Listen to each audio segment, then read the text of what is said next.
Sometimes when I go home, I used to go see my grandmother. My grandmother didn't speak English, and she spoke fluent Navajo. So we had this little rapport that we went back and forth.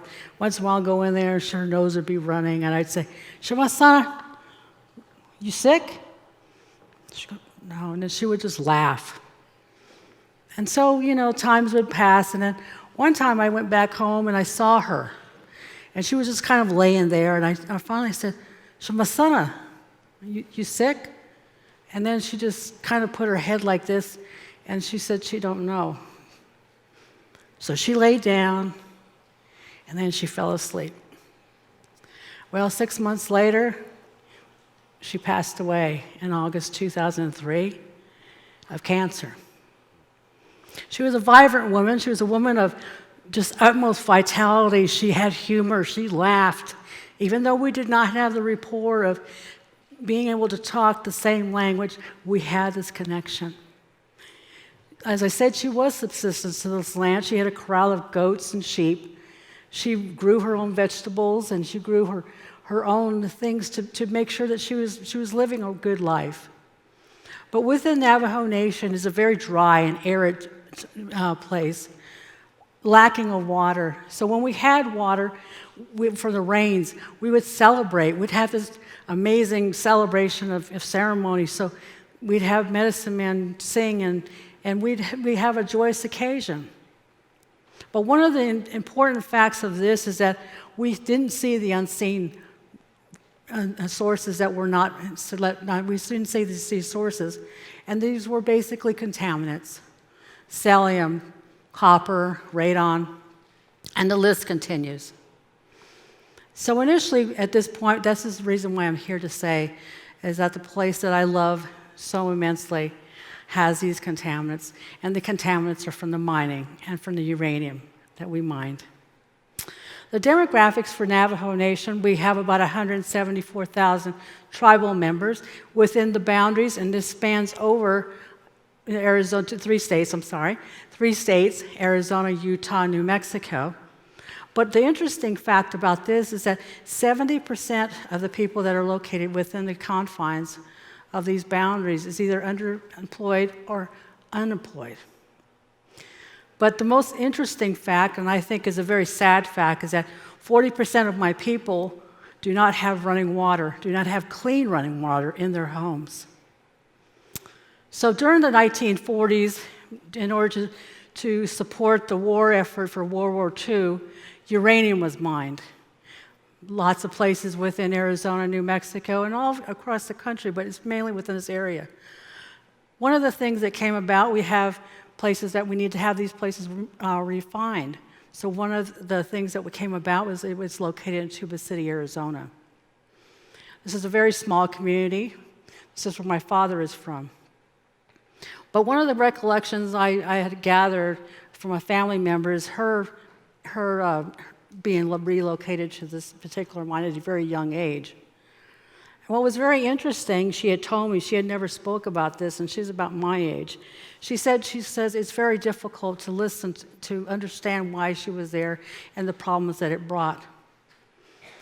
She was brought there on the notion that this is a very exciting place. My father's got a job. We've got housing. We've got the wonderful things during the 1950s. This is great economical stability. But the problem stemmed from she saw her father come home, had this yellow caking dust all over him. So her mom would say, go outside and take your clothes off and leave them out there. So she'd go out there and shake them off like a big rug. And this would be a daily episode, and then she'd throw them in the washer. But come to find out, they were never told that this yellow caked dirt was actually contaminants. It was poisonous. It was detrimental that they should have told them, because a lot of people have respiratory problems at this time, inclusive of my family member. Right at this point, there's about approximately 500 open mines at this point. There's approximately, I say, 1,500 wells that are still open. When the uranium was not being used any longer, the companies picked up and left. Some of them were actually responsible, some just left it, but the majority of them left them there. So if you can envision open pits with water retaining inside of them. And then they start to look like pools of water and lakes and stuff like that. You start thinking, oh, I can go swimming in there, or I can drink water out of there, or better yet, I'll bring my livestock and I'll water them there. One of these stories that I have, it's a personal story for myself, is my grandfather had told me, he says, let's go get some water. And I was probably about 10 years old. So he'd give me a little canteen, so I'd hook it on my shirt or belt or whatever. And then he would have these big water tanks. So we'd take them and drag them over there and go to these ponds, and there's these pumps. And the most interesting part about this was that we would pump the water in. It didn't have no bad color. It didn't smell bad. It actually tasted really, really good. And I thought, we get back, and we're drinking water all the way back. But after years and years of doing this, and my grandfather got sick. And he got very, very sick, and it was very instant. And stomach cancer was his demise. So at this point, what I think what happens is that they think, oh, we're going to go ahead and go and put a remediation plant in there. Go outside Tuba City, buy these uranium mill tailings. We're going to put something there to make your water clean and pristine once again, back to its natural state. But unfortunately, how, and I ask you this question, how do you get clean and pristine water from a uranium mill tailing?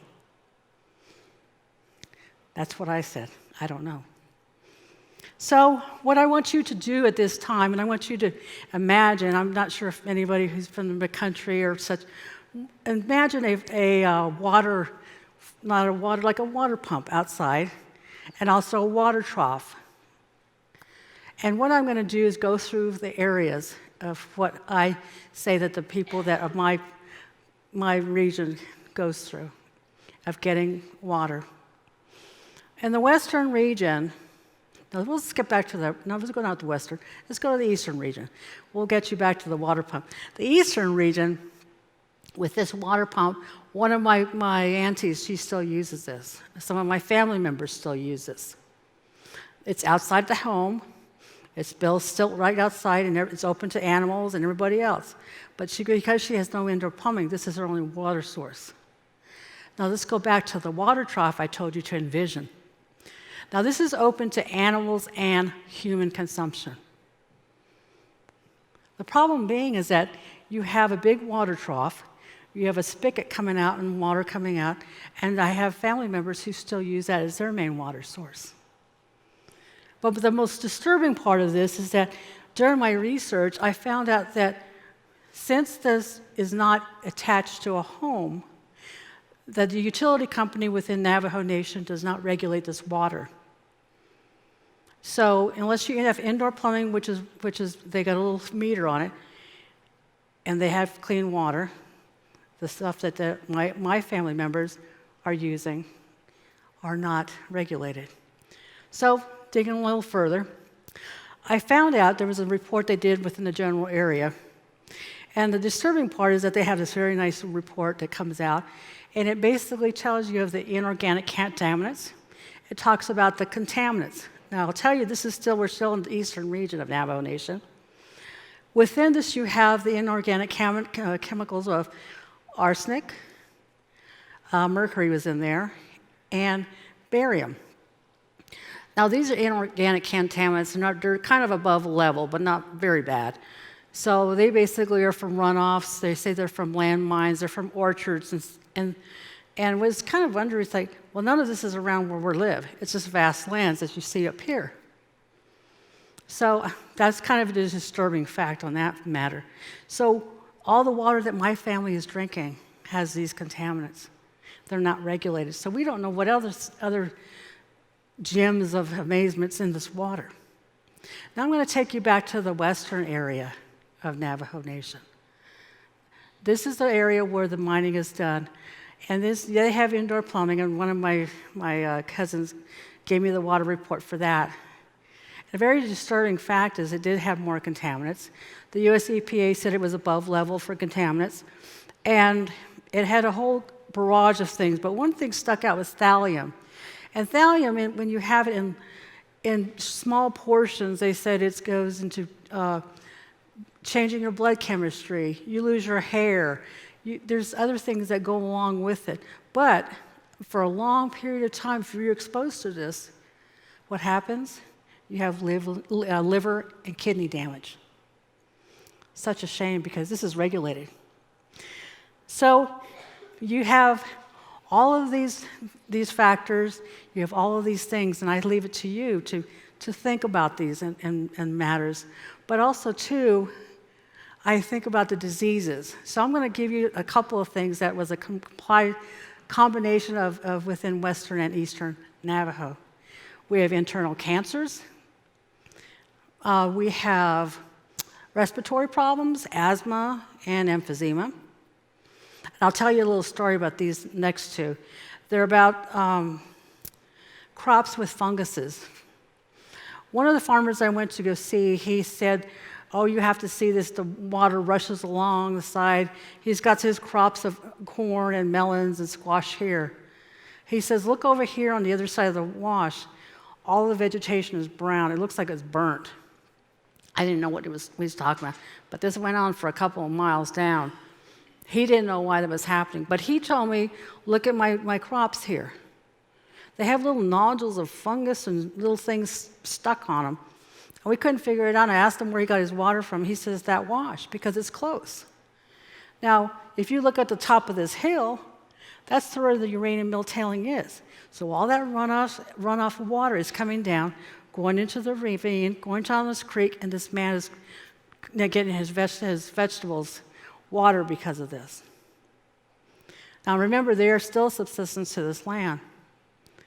Another thing that comes about was he was talking about his livestock. And it's a funny story, but it's not a funny story. We were talking about the livestock, and he said that we have a high rate of stillborns of cattle, sheep, goats, and whatever else they have out there. But he said initially one of his sheep had abnormality to his leg or something. Maybe he had no hoof or something. So that little lamb just didn't make it. We're talking around just a bunch of little people around, just standing around. Then this man over here goes, hey, I got a horse he had like something wrong with his leg. He wasn't born with no leg. And then this other guy across the way says, I got one better yet. And I thought, what the heck is this? This is getting worse. So this man said that he had a stillborn, but it looked like it had an extra head on it. And I'm thinking, this is getting really creepy. So they just laughed amongst themselves, but I said, you know what? This is their reality. They talk about these things. They drink, the water is being used by their livestock, and it's used by their crops, and the people, importantly. So I moved on, and then I thought I'd have enough of these stories here, but I would refrain back to my list here. A lot of other things that come about, if you're swimming into one of these uranium mill tailing ponds, you'll get little spots, they look like acne, but they're actually lesions. But I think one of the most disturbing facts that I came across was having a disease named after your tribe. Navajo neuropathy. It's something basically, it's a genetic disease, but they attribute it to people living too close to the mills and too close to the water that the mill tailings come from. The problem being is that when you visit a family who has a person who has this affliction of Navajo neuropathy, they lose all functions. Their hands are basically start tingling, they said the first time, and then they lose all sense of touch. And then the next thing she said that her daughter, one of the people I talked to, their daughter had her hands just kind of clawed up like this. And she showed me pictures, and it was very disturbing. But then she says later on she started crawling on the floor because that's the only way she could get around. And so from that story, we've kind of figured out it was probably the water. And she told me where they were at. Her husband had passed away, but eventually her daughter had passed away from liver damage. There's another disease that's come up, and it's named after Navajo. I don't remember it, but basically it has come about. It is a genetic disease. And it afflicts children. Children basically are born with this. They continue on to having no no feel for senses in their arms and stuff, but they also have sensitivity to light. They actually get corneal ulcers, and then they eventually go blind. And then they die from liver failure. But before that ever happens, they basically don't even live to 20 years old. So I leave this with you, and I don't want to make a gloom and doom situation. This is a beautiful land. This is my homeland. But I have been so afflicted and so disturbed by what I have to see my family go through, see people that I don't know who tell me months on end, this person died of cancer. I just had an aunt who passed away just recently. So I take it upon yourself to sit there and listen to me and see these words or hear these words I'm talking about. Please, if there's something that I have said that generates something empathy in your heart, call your officials, your federal, tribal, state, or just anyone. Make sure that they understand that this problem is here. This problem is not going away. This problem basically has no boundaries. Air has no boundaries. Water has no boundaries. And eventually you'll have this problem. You might have this problem now and we just don't know. So I leave it to you.